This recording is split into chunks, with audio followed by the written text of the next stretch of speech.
Hey guys, it's Core Ross and welcome to the 6 News Roundup. So we're rounding up all the news for Rainbow Six Siege over the last little while.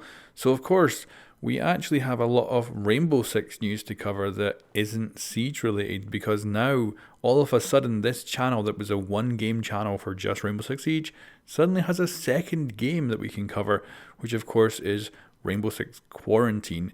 So it drops the Siege, it's not a sequel, it's more of a spin-off. And it's apparently going to use the same game engine. It's going to have the same gun mechanics. It's going to have the same destruction. So it's probably going to have the same game engine. It's set a few years in the future from Siege. So I guess it's going to separate it. And yeah, it looks like it kind of continues the Outbreak storyline, which we got in that special event over a year ago now. So awesome.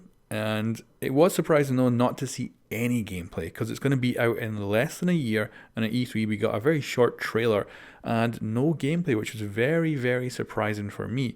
Of course, I'm expecting we'll get a lot of teasers over the time as things go on, and we'll be getting gameplay and all other things, maybe even betas or something before that as well. So yeah, suddenly the 6 News channel has a second game to be covered with, and I'm quite interested to see how it plays out. Of course, it's going to be a 3-player co-op. We don't know nothing about price. We don't know anything about how the content will work, what kind of support will be after, but I expect it'll be very similar to what we have with Siege.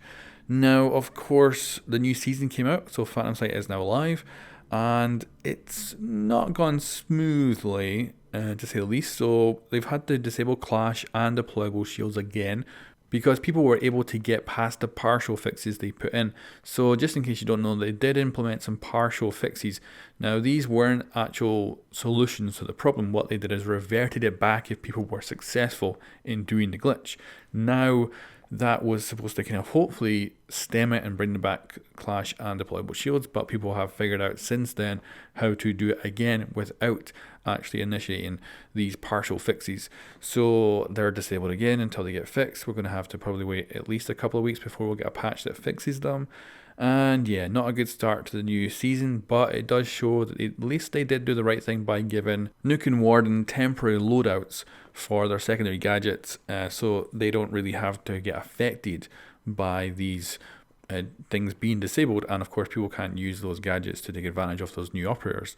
So yeah, not good, but I'm just hoping it gets fixed soon. So there was also my video about perspective issue.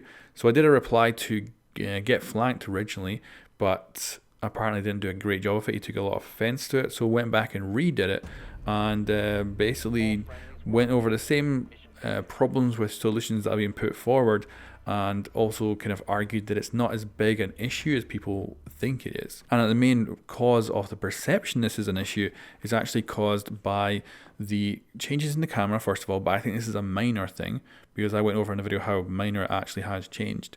And then drop shot and lead spam being removed, which meant people become more static, there's less moving around.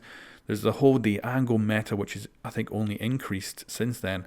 And of course, the actual kill cams being incorrect entirely, where you see air getting shot.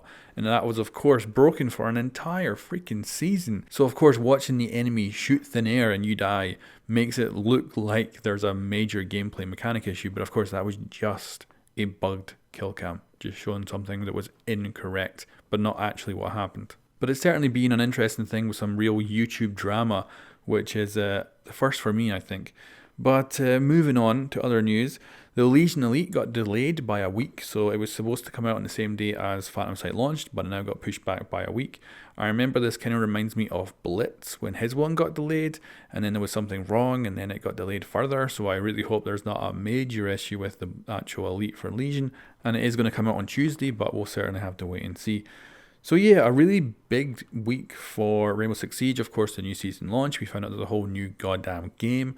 And yeah, I'm looking forward to seeing how things go from here. We also got some additional leaks, which seem to indicate we're going to be getting a deployable shield with an explosive canister on it. That will be the defender's gadget. And the attacker is going to have a repel. Something like we see with Pathfinder in Apex Legends. So I'd be quite interested in that. Now, that's pretty much it. We did get a little bit more confirmation that there's probably going to indeed be a cowboy event along with that leak as well. And I think that's it. I think that's all the news.